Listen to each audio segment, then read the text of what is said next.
लगभग 80% लोग तो झूमने लगे थे। और अचानक संगीतकार ने ऐसी तान छेड़कर बीच में रोक दिया और उसी के साथ दिए तेज कर दिए गए। और उसने कहा कि रुकिए, व्यक्ति को बुलाया, गिने कितने लोगों की गर्दन हिली। बताया गया 80% लोग खूब हिले महाराज। बोले ले जाओ बाहर, लाइन में खड़े करिए और उसके बाद मैं आता हूं, फिर गर्दन काटी जाएगी सबकी।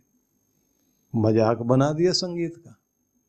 हिले क्यों, पंक्ति में खड़े कीजिए। और वो जो अंदर बैठे हुए थे, महाराज आप 20% जितने भी लोग, असली ठूंठ यही है। ये ठूंठ है, इनको देखकर तो महाराज चरण वंदना करने का मन कर रहा है कि इनके ऊपर अगर भगवान भी आके संगीत सुनाता, इनका कुछ नहीं बिगड़ सकता था। तो महाराज ये तो कमाल के निकले। राजा ने कहा ये तो धन्य है, इनको पुरस्कार दिया जाए। बोले हाँ महाराज, इनको भी बाहर खड़ा करो। अब बाहर चले गए, रोशनी में बाहर गए। राजा ने कहा कि पहले इनका इलाज या इनका इलाज। संगीतकार ने देख करके कहा महाराज जो ये 20% है, इनको तो आप कहो दरवाजे से निकले, जाए अपने घर। वो तो ऐसे उछलते हुए भागे जैसे कोई जो है 3 दिन से कोई पशु अंदर बांध रखे हो ना। और अचानक उनका रस्सी खोली जाए और दरवाजा खोल दिया जाए, और उस जो जैसे सिर पर पांव रख करके भागते हैं ऐसे लोग भागे। और ऐसा लगा जैसे कोई पीछे पकड़ने आ रहा है। अब भागो भागो भागो, अपने घर चलो, जान बची। पता नहीं कहाँ से संगीतकार ऐसा मिल गया। राजा भी सनकी हमारा, ऐसे लोगों को बुलाता है। राजा ने जो बाहर खड़े थे उनके लिए जल्लाद बुलाए, तलवारें लेकर सब आ गए। जैसे गर्दन सब लोग अपनी जिन जिन की हिली थी, वो सब के सब अपनी गर्दन पर हाथ घुमा के देख रहे, कटेगी तो जरूर। उसी समय संगीतकार बीच में आया, ठहरिए महाराज, असली सुनने लायक तो यही लोग हैं जिनको आप कहें कि श्रोता होते हैं दुनिया में, संगीत के रसिक होते हैं, संगीत को मानने वाले, समझने वाले यही है महाराज। इनको बैठाओ अंदर, अभी तो आधा ही संगीत सुनाया, असली तो अब सुनाऊंगा। बोले तो फिर वो जो भागे, बोले वही तो भगाने थे मैंने, क्योंकि वो पात्र नहीं थे। राजा पूछता है कि मैं तुम्हारी बात को अभी तक भी नहीं समझा। तो उन्होंने कहा कि महाराज जहां मन और बुद्धि दोनों खो जाएं और प्रेम जाग जाए और अंदर आदमी लीन हो जाए खुद में, उसे पता ही नहीं लगे कि वो कर क्या रहा है। अब अगर कोई किसी का वीडियो बना करके बाद में दिखाए, जब वो कोई संगीत सुनते हुए जो ताल बजा रहा था घुटनों पर और झूम रहा था, हिल रहा था, और उसको बाद में सब लोग कहें कि अब आप देखो आप क्या कर रहे थे, खूब ताल वाल लगा रहे थे, ये क्या बच्चों जैसी हरकत थी। आदमी कहेगा बहुत आनंद ले रहा था मैं उस समय, पर तुम्हें कोई साज बजाना आता है या नहीं? बोले मैं उसके साथ ऐसा सोच रहा था कि जैसे मैं भी बजाने वालों में शामिल हूं, मैं भी गाने वालों में शामिल हूं। वो इस तरह की हरकत करता है, उसे खुद पता नहीं होता।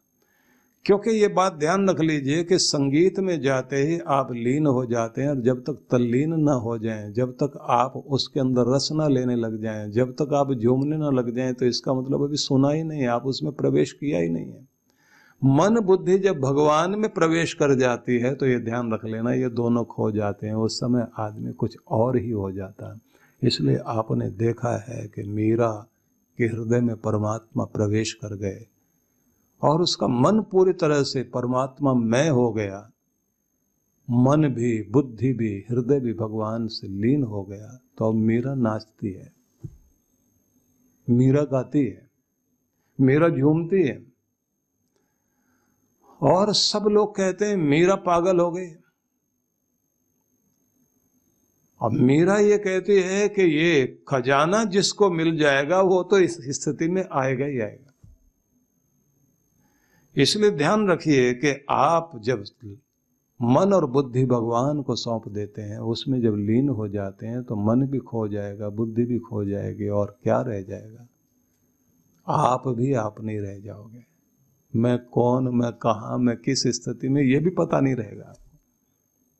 जैसे वो संगीतकार गा रहा है और लोग कहाँ बैठे हैं उन्हें खुद होश नहीं है, वो क्या कर रहे हैं उन्हें पता ही नहीं है, वो झूम रहे हैं, वो तो बस एक आनंद में आ गए हैं। बस वैसी प्रकृति, वैसी ही स्थिति आपकी होने लग जाती है जब आप भगवान में लीन होते हैं। इसलिए ध्यान के माध्यम से जाओ, भजन के माध्यम से जाओ, जाप के माध्यम से जाओ, जिस भी माध्यम से आप अपने मन को खो दें, बुद्धि को खो दें, परमात्मा में पहले मन को एकाग्र करना, बुद्धि को लीन करना, और उसी में लगाते लगाते आप अंदर खो जाएं। माला चलाते चलाते एक स्थिति ऐसी आ जाए कि आपके होठ भी बंद हो जाए, आपका उच्चारण भी बंद हो जाए, आपकी बुद्धि भी सोचना छोड़ दे, और आप जहाँ हैं वहाँ स्थिर हो जाएं।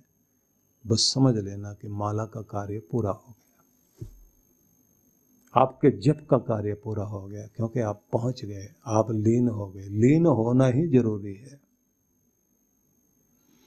इसलिए बड़ा अद्भुत संदेश नारद भक्ति सूत्रों में दिया गया है कि भक्ति क्या है? सातु अस्मिन परम प्रेम रूपा। परमात्मा के प्रति परम प्रेम का नाम ही भक्ति है। अमृत स्वरूपाच, वह व्यक्ति के अंदर अमृत को उत्पन्न करने वाली शक्ति है। यद लब्ध्वापमान सिद्धो भवति, जिसको पाकर के व्यक्ति सिद्ध हो जाता है, सफल हो जाता है।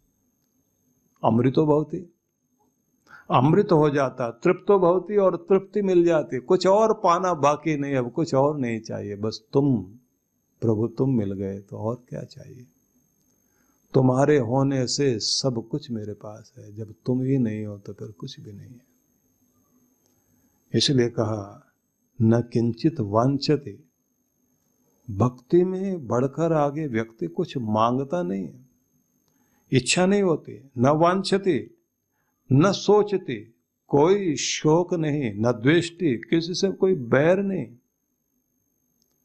नारद ऋषि ने भक्ति के सूत्र दिए, बहुत अद्भुत सूत्र दिए कि मन लीन हो गया, बुद्धि लीन हो गई, अब तुम प्रेम पूर्ण हो गए, और प्रेम पूर्ण हो गए तो भक्ति चरम तक तुम्हें लेकर जा रही है। न मन न बुद्धि, कुछ भी नहीं, क्योंकि ये जगह वो है जहाँ मन काम नहीं करता, जहाँ बुद्धि काम नहीं करती, यहाँ हृदय काम करता है, यहाँ प्रेम का स्थान है, ये प्रेम नगर है, ये प्रेम का मंदिर है।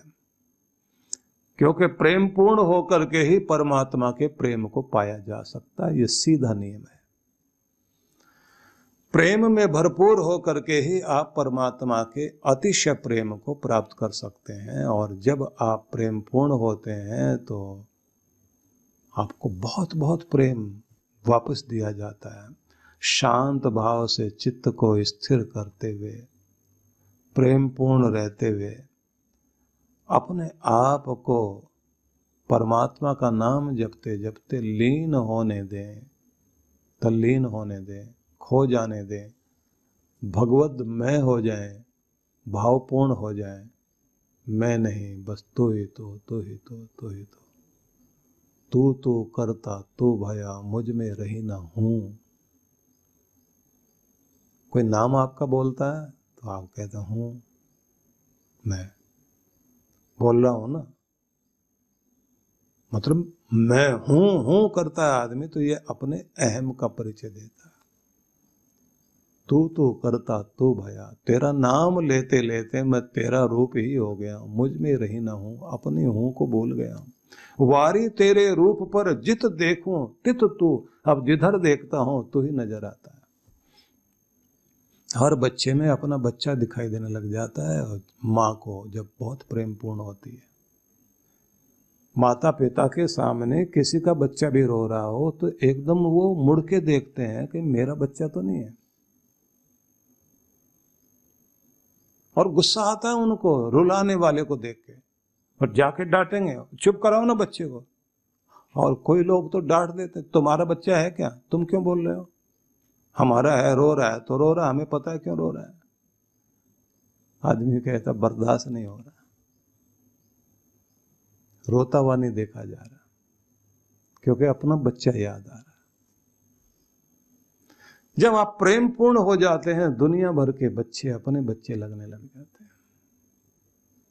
करुणामय हो जाए तो किसी का दुख बर्दाश्त नहीं होता। ये प्रेम जागृत हो गया तो भगवान से आपको जोड़कर किस रूप में आपको बना देता है, आप खुद आश्चर्यचकित हो जाते हैं। लेकिन इसके लिए जरूरी है, कहते हैं कि किसी नियम के अधीन जिंदगी को कर लेना सबसे पहले जरूरी होता है।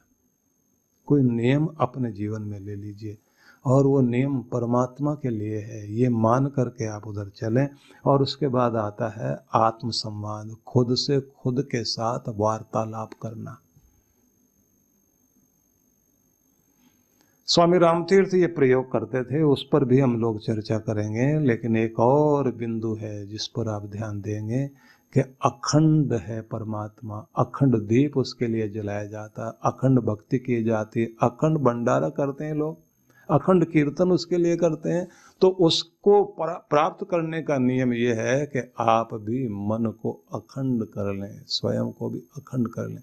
मतलब मन के टुकड़े खंड खंड खंड में मन रहता है, थोड़ा यहाँ थोड़ा वहाँ थोड़ा वहाँ। यहाँ बैठे बैठे भी आपका ध्यान जो है न जाने कहाँ कहाँ घूम करके आ जाएगा। जब आप अखंडित मन को कर लेते हैं, टूटे ही नहीं, बटे ही नहीं, बिखरे ही नहीं, जाए नहीं कहीं, एक जगह अखंड बना ले, तो अखंड रस परमात्मा का मिलना शुरू हो जाता है।